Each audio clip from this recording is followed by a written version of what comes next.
aí, galera, voltamos agora para nós fazer a nossa aula de revisão. Então, você fique atento aí a esses detalhes da revisão, né? Que é uma oportunidade de gravar mais pontos importantes sobre a China e daqui a pouco arrepiar na sua atividade, beleza? De olho na tela, vamos lá.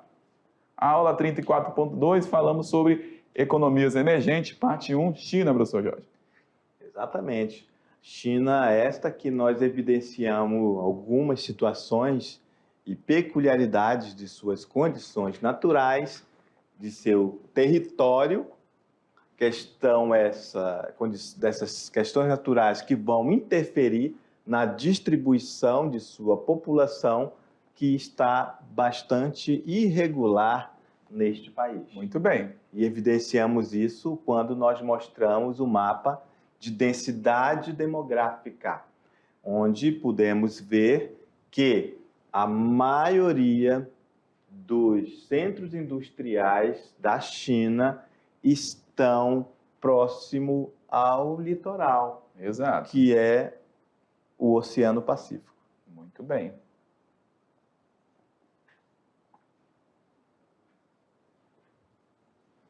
Oceano Pacífico. E também falamos que essa parte branca vai evidenciar para a gente o quê? Um vazio demográfico. É isso, Rogério? Exato. Essa região aqui que eu estou riscando é um deserto. Exato. Enquanto aqui temos altitudes absurdas, que inclusive tem o Pico Everest, Muito bem. Cordilheira do Himalaia, com mais de 8.000 metros de altura.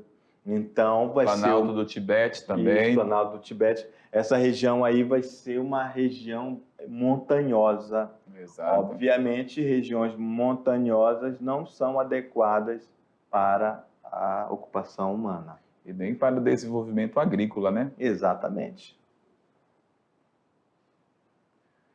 Falamos sobre as zonas econômicas especializadas que foram estabelecidas, criadas a partir de 1978, com a entrada no poder de Deng Xiaoping.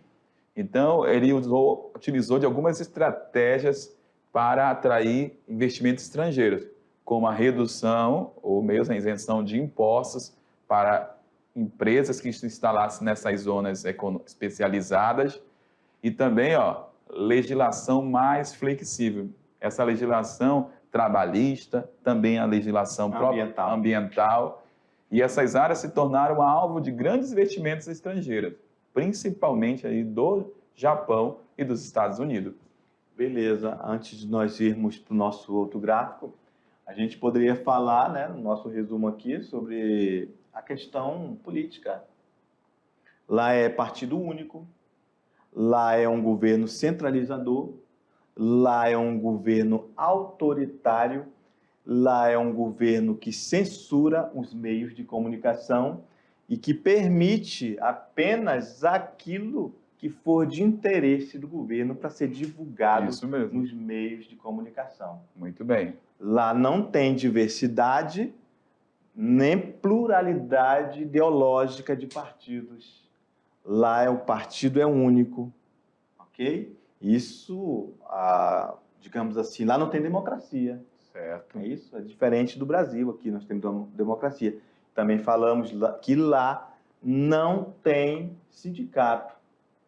Aqui a gente tem nosso sindicato que luta pela gente, Rogério, para um monte de classes de profissionais.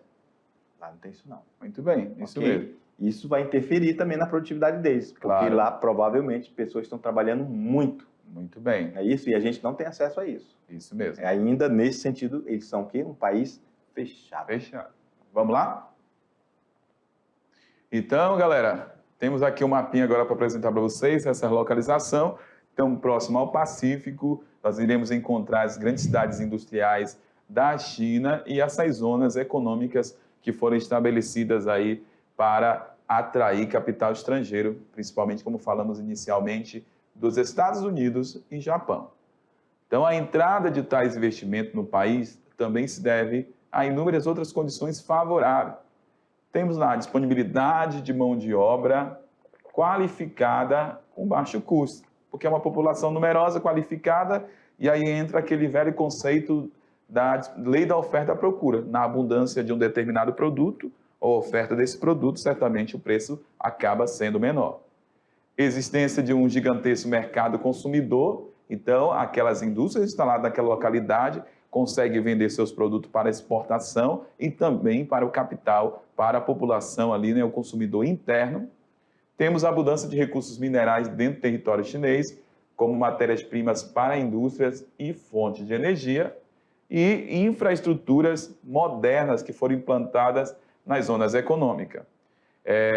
Desoneração dos custos de produção e legislação ambiental pouco rígidas são as principais vantagens ofertadas dentro do mercado chinês.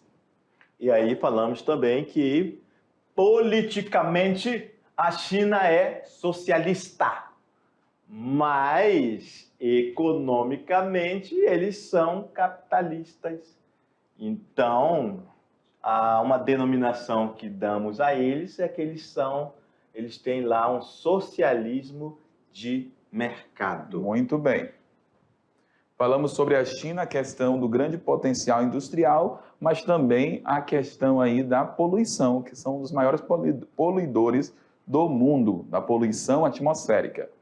Falamos da emissão do CO2, que é o dióxido de carbono, então só foi crescendo conforme o avanço da indústria, Isso, né? e que essa linha, essa curva de emissão de gás carbônico, de dióxido de carbono, está relacionado também ao PIB deles, a economia de trilhões que só aumentou, está relacionado à produção industrial que também só aumentou. Isso mesmo. Okay? Obviamente, também levada por uma política ambiental leve, flexível, light, que eles não se incomodam muito com isso, não. Só que agora estão se preocupando, tá? Estava demais lá, era o país mais poluído do mundo, continua sendo um dos mais poluídos do mundo, mas melhorou muito nesse sentido. Exato. Mas só que estão muito distantes de deixar de ser poluído. Exato. Tá bom? E agora, fique aí com sua atividade. Daqui a pouco a gente volta para ver se todo mundo acertou tudo aí. É isso aí. Beleza? Valeu. Tchau. Tchau.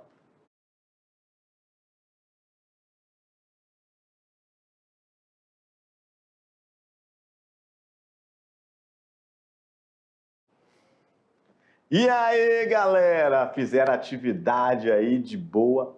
Tranquilão? Tranquilo? Tranquilo? Assunto suave? Suave na nave. O interessante desse assunto é que o nosso querido aluno fez uma viagem geográfica à China sem precisar ter ido lá. Com certeza. No entanto, esse conhecimento sobre esse país, ele tem que levar para a prova, porque também a China é um assunto que, vez ou outra, está no Enem. É isso, Rogério? Muito bem. E é muito importante saber características gerais desse país que geopoliticamente está inserido nesse jogo do xadrez internacional. Muito bem. E na globalização mundial, né? Exatamente. Essa globalização importante aí para o mundo, tão falada, China é um participante bem ativo do mundo globalizado.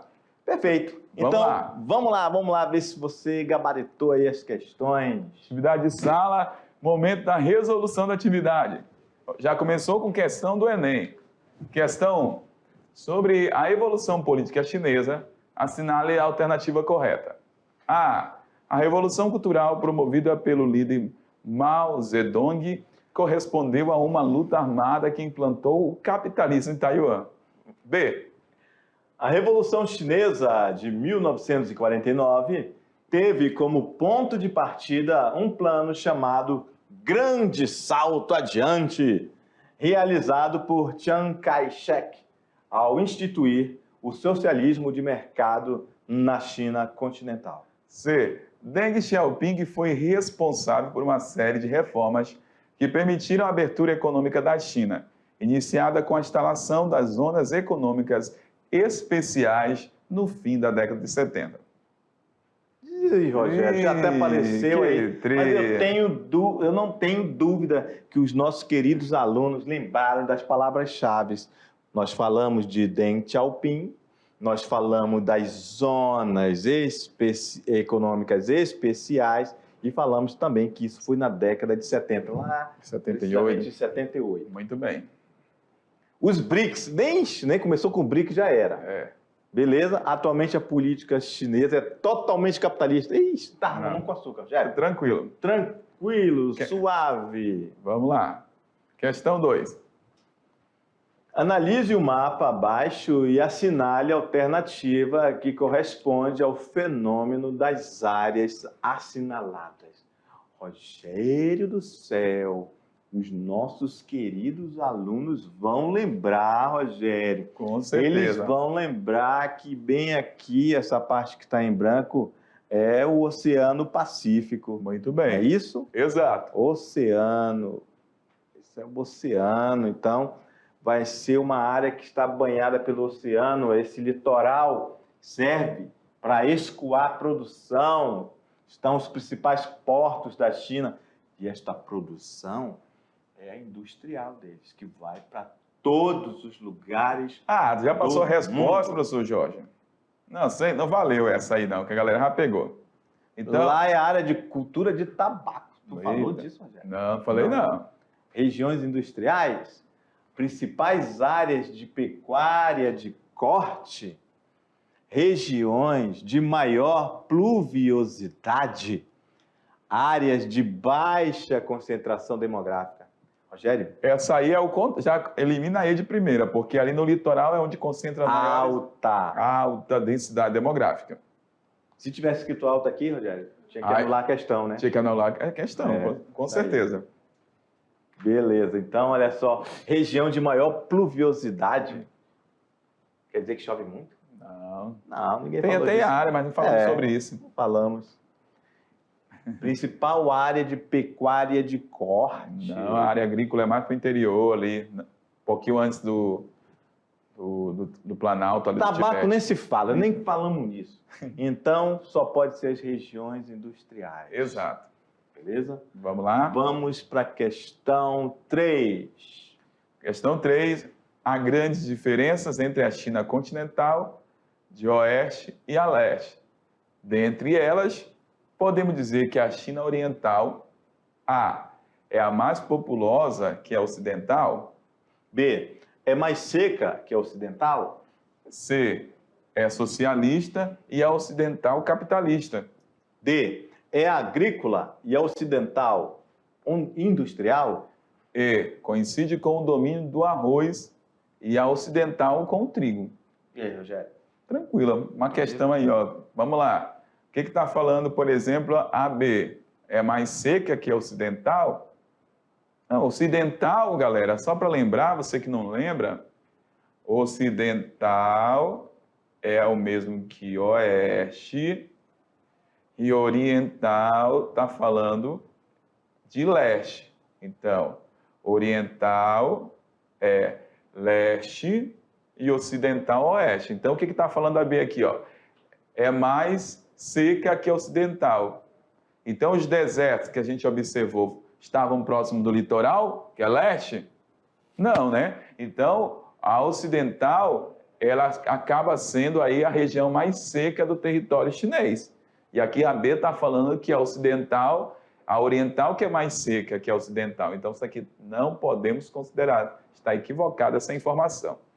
A C está falando é socialista e a ocidental capitalista. Falamos sobre isso, professor Jorge? Não falamos. Isso aí já estamos dizendo que há divisão. Não tem nada a ver isso aí.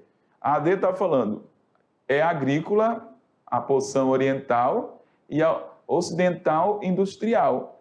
Então, onde que está mais concentrada a indústria da China? Mais a oeste ou mais a leste? A gente viu isso no mapa, né? Só lembrando que leste é a região mais próxima do litoral.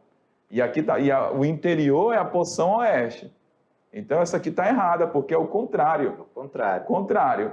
A região industrial está mais a leste, não ao ocidente. E aí está falando o seguinte, coincide com o domínio do arroz e ao ocidente. Não, ninguém tem cultivo de arroz aqui na porção leste. A gente tem indústria e áreas densamente povoadas. Pronto, já respondeu. Então, a única que pode ser aí é a alternativa A, que está falando que a China oriental é mais populosa que a ocidental. Exato, no leste da China, a gente tem as maiores densidades demográficas. Até porque eu falei anteriormente que esse leste ali, as regiões industriais são banhadas pelo Oceano Pacífico. Muito bem, são áreas mais planas, enquanto o oeste temos áreas acidentadas de montanhas e planalto, como vimos ali, Cordilheira do Himalaia e Planalto do Tibete. 4. Trata-se, na verdade, de uma tentativa de conciliar o processo de abertura econômica, o estímulo à iniciativa privada, ao capital estrangeiro, à modernização do país, com a manutenção no plano político. O texto refere-se ao sistema político-econômico adotado na Índia, Coreia do Sul, Rússia, China ou Brasil. Tranquilo. Daí Suave na nave. Exato. Suave na nave. China, estamos falando da China. Beleza, galera? Então, tenho certeza que todos acertaram. E a gente está falando aí sobre a política socialista e a economia socialismo de mercado. É isso que está falando exatamente. Só pode ser aonde? China. China. Que foi tratado na aula. Muito bem. O que são as ZEIs? Zonas Econômicas Especiais. Ou ZIPEX, Zonas de Processamento de Exportações. E dê exemplos. Bem, a gente sabe que, já falamos que não existe uma resposta certinha ao pé da letra. Muito bem. Se o aluno, a gente dá um norte para o aluno, ok? Se você colocou algo nesse sentido, suave, tranquilo. Tranquilo. Não. Então, são áreas especiais, geralmente cidades litorâneas, onde o governo provê infraestrutura para a instalação de empresas estrangeiras com produção industrial voltada para a exportação. Exemplos: Cantão, Guangxi e Xangai. É isso aí, Rogério? Exato. E aí, professor Jorge? Foi tranquila essa atividade? Tranquilo a atividade, tranquilo a aula. Passamos informações muito importantes sobre a China.